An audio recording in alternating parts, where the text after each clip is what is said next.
창세기 45장 1절에서 15절 말씀입니다. 창세기 45장 1절에서 15절 말씀, 제가 한 절 또 여러분이 한 절, 마지막 절 같이 제가 먼저 읽도록 하겠습니다.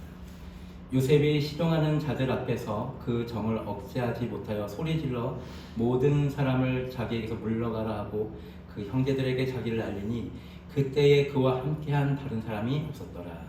요셉이 큰 소리로 보니 애굽 사람에게 들리며 바로의 궁리에 들리더라. 요셉이 그 형들에게 이르되 나는 요셉이라 내 아버지께서 아직 살아계시니까 형들이 그 앞에서 놀라서 대답하지 못하더라. 요셉이 형들에게 이르되 내게로 가까이 오소서. 그들이 가까이 가니 이르되 나는 당신들의 아우 요셉이니 당신들이 애굽에 파는 자라. 당신들이 나를 이곳에 팔았다고 해서 근심하지 마소서, 한탄하지 마소서. 하나님이 생명을 구원하시려고 나를 당신들보다 먼저 보내셨나이다.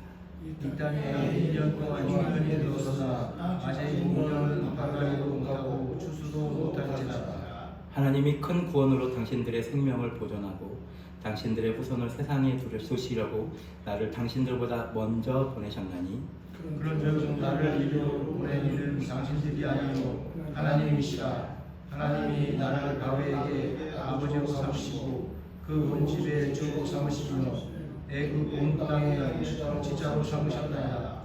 당신들은 속히 아버지께로 올라가서 아뢰기를 아버지 아들 요셉의 말에 하나님이 나를 애굽 전국의 주로 세우셨으니 지체 말고 내게로 내려오사 아버지의 아들과 아버지의 손자들과 아버지의 양과 소와 모든 소유가 모세 땅에 머물며 나와 가깝게 하소서. 흉년이 아직 5해가 있으니 내가 거기서 아버지를 봉양하리다.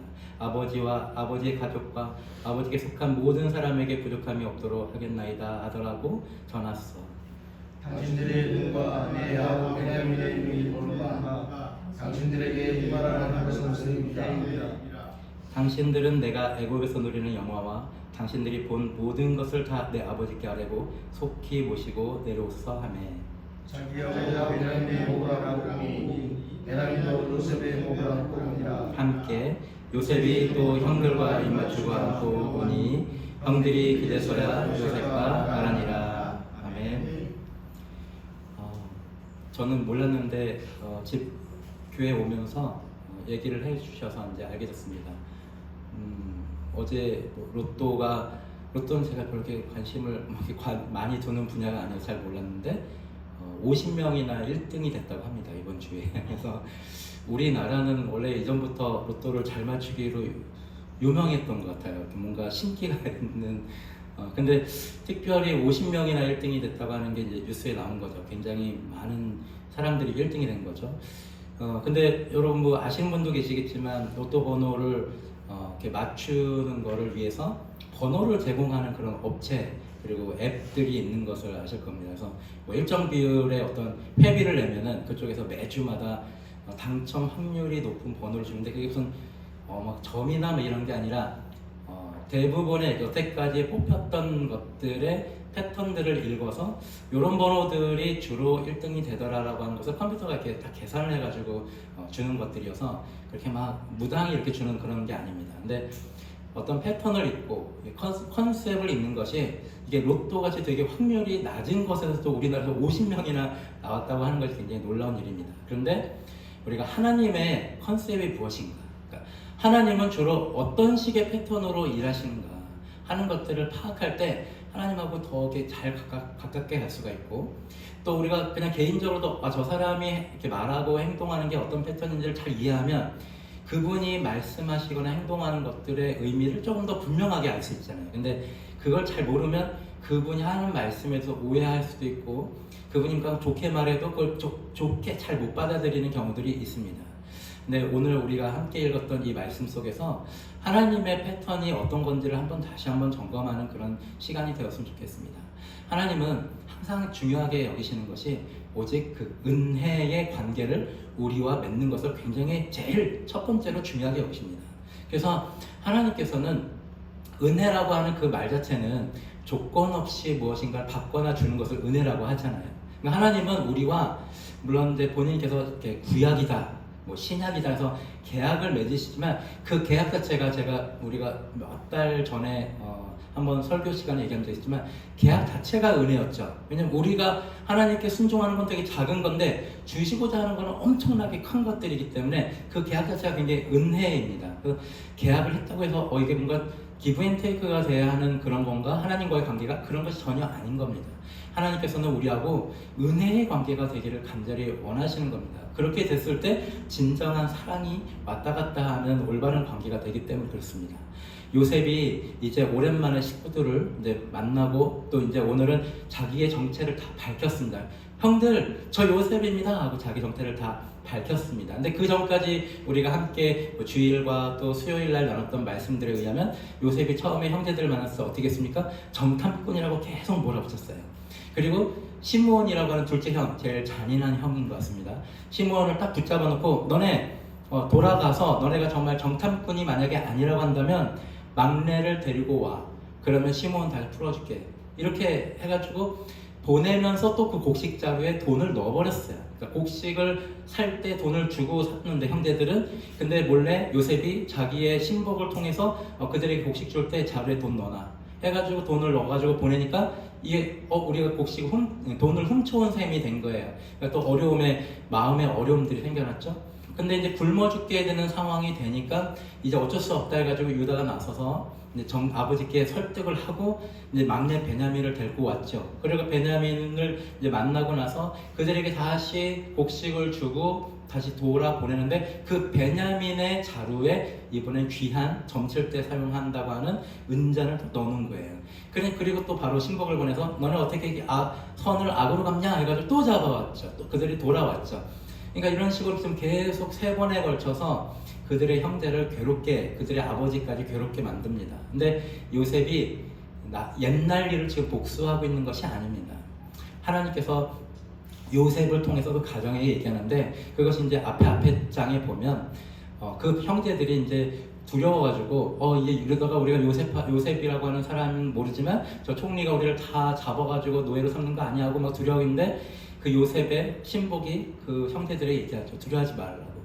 너희들에게 그 돈 주었던 것은 자루에 넣은 것은 하나님께서 너희에게 주신 것이다 라고 얘기를 합니다. 그러니까 신복이 그냥 자기 임의로 얘기할 리는 없죠. 그렇죠? 요셉의 뜻 가운데 그렇게 만약에 뭐 하거든 그렇게 얘기해 줘라 라고 해서 얘기한 거지 그냥 자기가 마음대로 그냥 신복이 그렇게 얘기하는 신복은 없습니다. 그러니까 그 모든 일에 이것이 하나님에 의해서 하고 있다라고 하는 걸 신복조차도 알고 있는 상태에서 그 일을 진행한 것이죠. 근데 이렇게 한 이유가 무엇일까? 왜 사람들을 괴롭게 할까? 하나님께서는 때때로 우리 가운데 이렇게 어려움을 주시고 내 마음에 힘듦을 주셔서 왜 나로 하여금 그냥 더 원만하게 해결되면 좋을 텐데 왜 그렇게 안 하실까? 그것은 우리가 딱 명확히 보아야 합니다. 그러니까 우리를 잘못해서 징계하는 것이라기보다는 우리로 하여금 하나님의 은혜를 구하는 자리에 나가게끔 만드는 것이 하나님의 목적이십니다. 그러니까 우리 하여금 하나님의 은혜를 구하도록. 그러니까 야곱이 라반의 집에서 나와서 바로 베델로 안 가고 바로 그냥 거기 가나안 지역에서 세겜 지역에서 머물 때 하나님께서 나타나서 말씀하셔야 되잖아요. 너 왜 베델로 나랑 약속하지 않느냐? 베델로 가야지 왜 여기 세겜에 오냐? 근데 하나님께서 거기서 뭐라고 하시지 않습니다.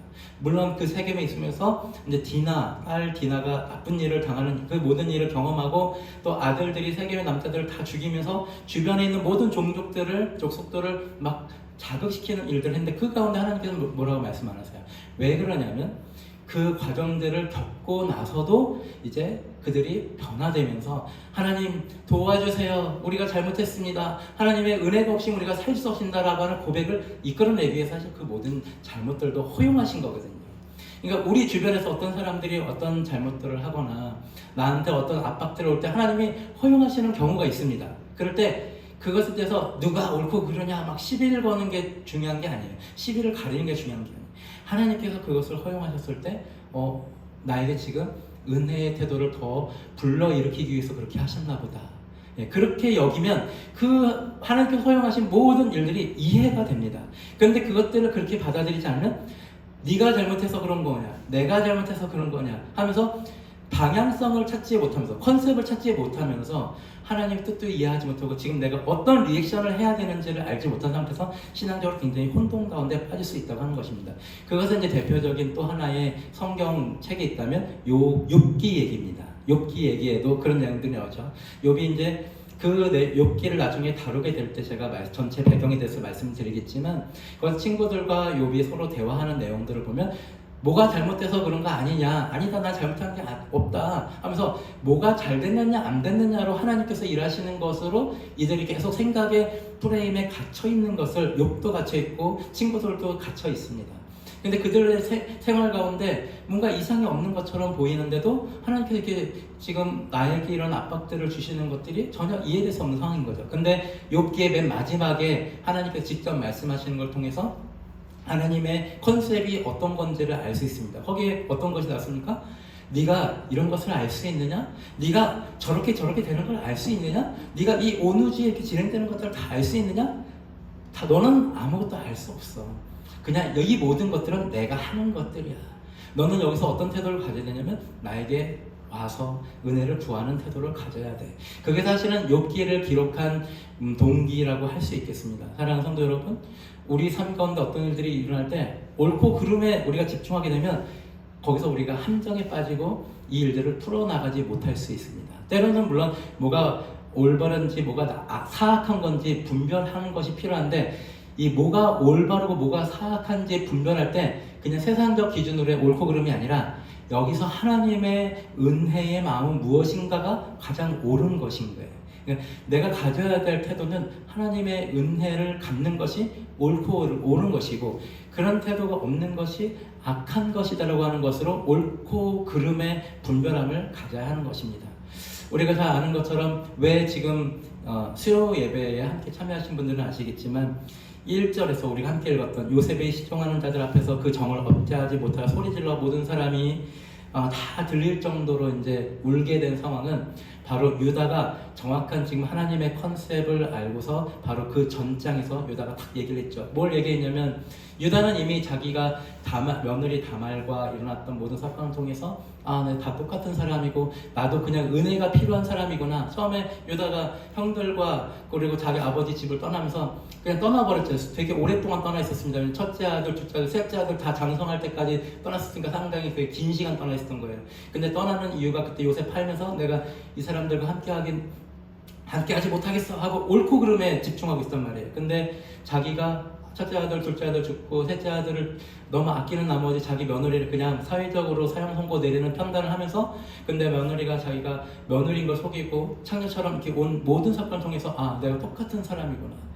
나도 역시 옳고 그름에 막 집중했지만 그렇지만 결국 나도 내 이익 앞에서는 똑같은 사람이구나. 나도 은혜가 필요한 사람이구나 라고 깨달았을 것입니다. 그래서 그 치욕스러운 장면 하나가 요 사건들과 그 사건들 사이에 딱 있어요. 그래서 유다가 딱 그런 사건을 마음에 가지고 요셉에게 뭐라고 이 앞장에서 얘기했냐면, 요셉이 이미 다 정했잖아요. 막내 베냐민, 내가 걔만 종으로 삼겠다. 너희 다 평안히 가라 하고 자기 뜻을 딱 정했습니다. 그런데 구할 수 없는데 구하는 은혜의 마음을 유다가 딱 가졌다고 하는 겁니다. 할렐루야. 여러분, 구할 수 없는 것 같을 때 구하는 것, 은혜를 구하는 것을 하나님께서 원하십니다. 그게 참 이게 되게 큰 은혜죠. 근데 우리가 오히려 옳고 그름에 얽매여서 내가 어떻게 하나님께 이걸 구할 것이냐, 내가 이것을 못했기 때문에 하나님 나를 사랑하지 않을 거야. 근데 사실 이런 마음들을 누가 제일 좋아하냐면 사단이 제일 좋아하는 거예요. 너 그러지 못하니까 하나님께 나아갈 수 없어. 너 그러지 못하니까 하나님 너 싫어하실 거야. 근데 그러한 하나님이 아니라고 하는 것을 하나님이 이 성경 모두를 통해서 계속 말씀하시는 거예요. 너희가 아직 원수 되었을 때 내가 어떻게 했느냐? 너희가 원수 되었을 때, 나와의 관계가 원수 되었을 때 내가 나의 사랑하는 아들을 널 위해서 대신 죽게 하지 않았느냐? 그것으로 우리를 향한 당신의 사랑을 확증하셨다라고 말씀하시는 거예요. 그래서 우리가 십자가를 붙잡을 때마다, 십자가를 바라볼 때마다 그 십자가에 있는 하나님의 놀라운 사랑, 즉 하나님의 은혜를 십자가를 볼 때마다 우리가 다시 한번 우리 마음에서 샘솟는 거예요. 그래서 예수님을 믿는다, 예수님의 보혈의 피를 믿는다, 예수님의 십자가를 내가 사모한다, 이 모든 것은 하나님이 그래 내가 부족하고 오늘 또 쓰러졌고 오늘 내가 또 욕을 했고 오늘 또 누구를 미웠지만 다시 하나님께 나아가서 하나님 저 잘못했어요. 주님 그래도 저에게 밥을 주세요. 주님 저에게 필요한 걸 좀 주세요. 라고 은혜를 구할 때 은혜를 주시는 하나님이시라고 하는 것을 믿는 걸 하나님이 제일 좋아하신다는 거예요. 그래서 우리가 수요일날 얘기했던 것처럼 가나안 여인이 자기 딸의 더러운 귀신이 들었을 때 예수여 내 딸을 구해 주십시오 할 때 예수님이 듣는 척도 안 했어요. 그러니까 계속 시끄럽게 예수여 예수여 그러니까 제자들마저도 오히려 예수님 너무 시끄러우니까 좀 어떻게 해주세요 라고 하니까 예수님이 나는 유대인 우리 유대 사람들에게만 보냄받았지 가나안 사람에게 보냄받지 않았다. 사실이죠. 이 말을 근데 사실이에요. 왜냐면 예수님이 현재 먼저 우선적으로 유대에 오셔서 거기서 십자가 사역을 담당하셨으니까 사실입니다. 나중에 이방인들에 대한 사역은 사도들을 통해서 더 확대되죠. 사실인 거를 예수님이 이렇게 말씀하시는 것은 그것은 그 여인에게 구할 수 없는 상황에도 구하는 거. 근데 예수님이 첫 번째 사역에서도 그것을 하셨어요. 왜냐면 가나 혼인잔치에서 그랬습니다. 거기서도 예수님의 어머니가 뭐라고 하셨어요? 예수야 지금 이 혼인잔치에 귀한 지금 포도주가 다 떨어졌다 할 때 예수님이 뭐라고 하셨습니까? 아직 제 때가 아닙니다라고 얘기했습니다. 그러니까 구할 수 없는 상황이에요. 아직 내 때가 오지 않았습니다. 근데 어머니가 어떻게 해요? 종들에게 예수가 뭐라고 하는지 시키는 대로 다 복종해라고 합니다. 예수님은 분명히 의사를 밝혔어요. 지금 제 때가 아닙니다. 그렇지만 어머니는 그때도 은혜를 구하는 태도가 딱 있었어요. 물론 우리가 천주교처럼 이렇게 마리아를 성모로 이렇게 하지는 않지만 초대교회 당시에 예수님의 어머니가 굉장히 영향력이 되게 컸대요. 왜냐하면 예수님을 믿는 그 신앙, 하나님을 믿는 신앙이 웬만한 사도들보다 더 능했기 때문에 굉장히 큰 어른이었다고 얘기를 합니다. 아마 그런 것 때문에 카톨릭에서 이제 성모까지 이렇게 되었지만 그때도 아직 예수님이 자기의 사역을 다 하지 않을 때도 예수님의 어머니 마리아가 시키는 대로 해라. 예수님은 저는 지금 사역할 때가 아니었는데 시키는 대로 해라라고 종들에게 명령을 합니다. 그러니까 종들이 시키는 대로 예수님이 물을 아기까지 채워라 그러니까 아기까지 채우니까 그것이 이때까지 맛보지 못했던 엄청난 포도주가 되었지 않습니까? 여러분 구하지 못하는 상황이 아니야 라고 생각할 때 그때 구하는 것이 여러분 굉장한 큰 은혜입니다. 그러면 우리 개인에게 살펴보십시오. 우리 자녀들을 위해서 기도할 때 얘를 볼 때 혹은 우리 가정을 볼 때 근데 구하지 못할 만한 은혜를 구하십시오. 네, 우리 여기 창건 씨나 소찬이가 있는데 우리 내 자녀가 아니어도 이따가 우리 함께 기도할 때는 이 두 자녀를 위해서 엄청난 복을 우리가 축복해 주세요. 여러분 기도하실 때 우리 창건 씨가 우리 기감 씨는 잘하고 계시겠죠. 창건 씨가 우리 소찬이가 엄청나게 하나님께 귀한 쓰임 받는 사람들 될 수 있도록 이따가 황금 씨가 같이 기도할 때 기도하십시오. 그냥 구하지 못하는 것 같은데 아니에요. 여러분 마음껏 구하십시오. 그리고 우리 개인적으로도 내 사업에 대해서도 여러분 하나님이 내 사업에 복의 복을 내려주세요 라고 기도하십시오. 내가 더 잘할 테니 이런 말 하지 않으셔도 됩니다. 왜냐하면 여러분 보셔서 알잖아요. 야곱이 되게 뭔가를 잘했기 때문에 야곱을 더 부유로 만든 게 아니에요. 아브라함의 재산이 증식되는 순간들을 보면 애굽으로 내려가서 자기 아내 사라를 누이라고 속여가지고 그때 애굽 왕이 이렇게 취하려고 했다가 웬일이야 하고 그 가정 애굽의 징계가 임하니까 야 제발 나가라 하면서 더 부를 아브라함을 줬어요. 그러니까 이 하나님은 그 상황에서도 은혜라고 하는 걸 경험하기를 원하시는 거예요. 그러니 우리가 각자 하고 있는 모든 사업 가운데 하나님 우리 사업을 더 부유롭게 해서 이렇게 하면 제가 뭐 하겠어 이런 것도 하실 필요 없어요.